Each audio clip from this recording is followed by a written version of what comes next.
think I'm getting sick.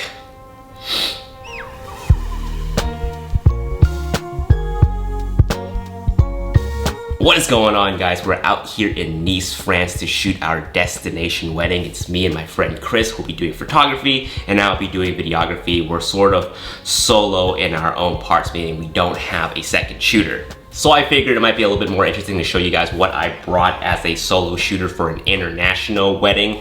Last week we did a domestic wedding within the United States up in Bay Area, California, so not much is too different, but I did have to slim down a lot of gear just because I'm shooting it solely and we're flying internationally. With different international airlines, they have different weight and dimensions requirement for your baggages.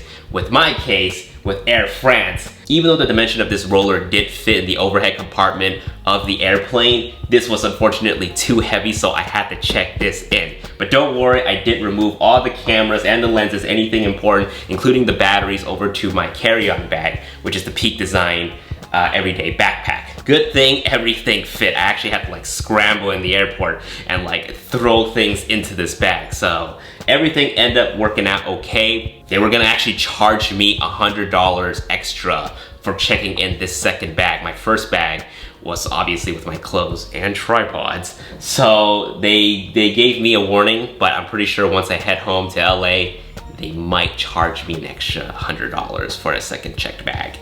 I don't know if you guys remember this, but in one video I did mention I was gonna check in this long think tank roller because I need to bring my light stands to this wedding, but unfortunately I found out that I would have to pay $300 fee for each flight with Air France if I wanted to check that in. So I have to abandon that roller, unfortunately, and not bring any of my light stands. We'll get into the stick supports in just a bit, but for now, let's go ahead, jump into what's in my bag. First off, let's talk about the camera bodies and lenses that I brought to France. So what's currently shooting me right now is the Sony a7R II with the Zeiss baddest 18mm f2.8. The other two camera bodies that I have are the Sony a7S II, and these are on loan from Sony Pro Support and Lens Rental. Thank you guys so much for hooking me up with these. Now the reason why I got these on loan is because I don't know what the lighting situation is out here in France, so better to have a couple of low light beasts just in case. And the other lenses that I got are over here in the Peak Design backpack. So obviously I just mentioned the one that's shooting me right now is the 18 baddest from Zeiss. This is the wide angle lens. And I have my mid-range lens, the 55-1.8, and my telephoto 85mm 1.8. So again, to keep this trip light, I only brought these tiny little prime lenses. I didn't bring my 24-70 G Master and the 7200 G Master because they would have been way too darn heavy. Having these prime lenses are super duper handy, but I do lose out the versatility because these aren't zoom lenses, but I'm able to combat that with the Sony bodies via clear image zoom, or even with the Sony a7R II, I can go into Super 35 mode and get even more of a reach. For example, with the 85 on a full frame, it's just an 85, but with the a7R II in Super 35 mode, I think it becomes roughly 127mm, and with clear image zoom, you can double that up to about 254mm, if my math is correct. So yeah, now you know why this is my telephoto lens for this travel destination wedding. The next camera is, of course, my favorite portable compact photable drone. I can't stop saying photable because it is photable, the DJI Mavic Pro. So this is great. I don't have to lug another bag if I were to bring the Phantom 4 Pro. You know, this is just compact and foldable enough that I can slip it into the think tank bag and not have to worry about it. Again, cannot highly recommend this enough. I know the DJI Mavic Platinum was just announced, where it promises that it's 60% quieter and now can be up in the air for about 30 minutes. I don't feel like it's a justifiable upgrade. I think that the sensor and everything is still the same. So I'm not gonna upgrade to the Mavic Platinum just yet. I'm gonna wait until the Mavic Pro 2 comes out, or whatever they call it, and obviously get that instead if the image quality is much, much better. And the last camera that I have is the Sony RX100 5. I won't be doing any BTS for this wedding because I am a solo shooter. I want to focus on shooting this wedding to the best of my abilities. So unlike the Bay Area wedding, this won't be a BTS camera. This is sort of like a back backup last resort camera angle. Let's say if all my main cameras are busy shooting something and I need to get some guest reaction shots, this would be the camera that I would use. So I mentioned I was sick at the beginning of this video, so damn good thing that I brought some meds to help me out. So this is always good to have in your bag, regardless if it's a domestic wedding or an international wedding, because you never know on a wedding day that you or one of your team members is not feeling that well. So having some medicines on hand could definitely be handy. Also a good thing that I have these out here in France because there's no way I could read into the French text, so having some home drugs to save my life is a good thing. Alright, let's move on to audio gear, but pretty much it's been the same all along. Got the Zoom H4n to connect to the DJ speaker. Got all the necessary cables that I need to plug it into his board. RCA, XLRs, you name it, it's all in here. Lav mic solutions, also pretty much the same. Got 3 Zoom H1s right here. This one right here with the Aspen Zoom H1 belt clip. This one's for the groom. I have also the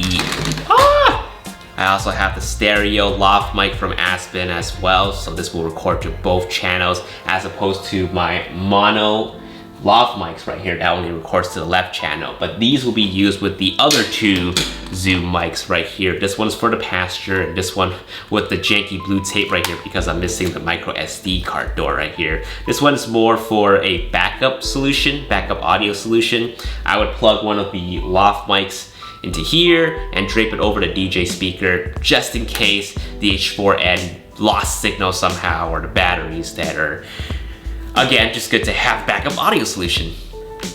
Batteries. Got a ton of Sony batteries right here. I won't take them all out, but I have a bunch right here for 3 Sony cameras. Also got extra battery for the Mavic Pro. Speaking of Sony camera, got the official Sony battery grip right here. Now this is more for the camera that's getting the wide angle, the master shot of everything. So likely I'll have this on one of the A7S IIs just to keep it rolling as an angle to keep cutting back to in post. So with the master shot, you definitely don't want it to die, especially since the master wide angle will be unmanned for the most part. So having this on that camera just gives me a peace of mind knowing that it will record that full 30-minute without me having to go back to it and check and make sure that it's still on. Also for the Mavic Pro, got some Sandmark ND filters. It is incredibly beautiful out here, but the sun is incredibly bright as well. So having one of these for the Mavic Pro will help me get the correct exposure for the shot that I need without jacking up the shutter too high. Okay, so we talked about batteries. Let's talk about the charging solutions really quickly. Got the Aki 10-port battery charger right here. Again, I've mentioned this before, it is incredibly hard to find an outlet, especially on a wedding day. You're competing with so many other guests or photographers for that one little outlet. So having this one connected to the wall and USB charging solutions for the cameras, for the microphones, for any of that stuff, having these connected to this thing right here would just charge multiple batteries at once. But of course, because you have so many things plugged in, things does take a little longer to charge. So I have these 2 right here to charge the Sony batteries. One is from Nightcore and one is from RAV Power. Also got various micro HDMI to full-size USB cables in here, as well as other charging solutions too, like for the Mavic or a USB wall outlet adapter charger here as well. Of course, since we're all the way out here in France and I have a bunch of US plugs, I have to get an adapter. So this one is pretty cool. This one is from Porcella.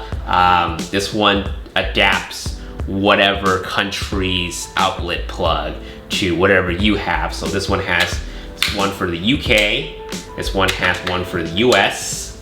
And of course, since we're in France right now, have one for Europe. Now, before we jump into tripods, got a bunch of quick release adapters and quick release plates on this one bag stashed in this think tank roller right here. So I think we're gonna go shoot the wedding soon. So I'm gonna blaze through the rest of these equipments really quickly. I got here's the Kane TV Boltzmann 55 watt light. So I'm gonna test this out at the reception that we're shooting at because I think it's gonna be pretty damn dark. So nice little compact spotlight right here. To power this light, I have these giant Sony batteries right here. And I have to get this V-tap converter thing. I don't know exactly what this is called, but what it does is I can put 2 Sony batteries in here, plug it in with this cable to the light, and it will last about an hour to an hour and a half at 100% power. Because if you were to plug only one of these Sony batteries in here, you can only power it at 50%. Otherwise, it would just drain the battery extremely quickly and die in like less than 10 minutes probably. But at 50% with one of these batteries should last about 30 to 40 minutes from my testing. All right, for the supports, I got the Surae monopod right here with the Manfrotto fluid head. Got 2 of these Manfrotto B-free little mini tripods for all the stationary angles. And this one I'm borrowing from my friend Chris. This is a Manfrotto NanoPo light stand, and this is for the Cane TV light that I introduced a few minutes ago. And of course, for all those smooth and steady shots, got my trusty Zhiyun Crane version 1. Now, I talked extensively about this gimbal on my channel already, so the only thing that I'll add to it is that it's super travel friendly. I mean, just look at this thing. It fits in the Think Tank bag and it fits in the Peak Design bag. As for this Trips backup solution, I got the MacBook Pro mid 2017. This one's equipped with 1 terabyte, so I'm saving all the wedding footage onto this laptop, as well as this Samsung T1 SSD drive. This one's 500 gigs right here. Also, I won't be clearing out any of my SD cards, so I have the footage in 3 different locations. All right, I think that pretty much wraps it up for what's in my bag for this travel destination wedding out here in France. Everything that I talked about is linked in the description box below in case you're interested in checking them out. And I'll definitely let you guys know how all these gears worked out for me, as well as showing you guys the full wedding film. Thanks for watching, and I'll see you guys in the next video. Peace.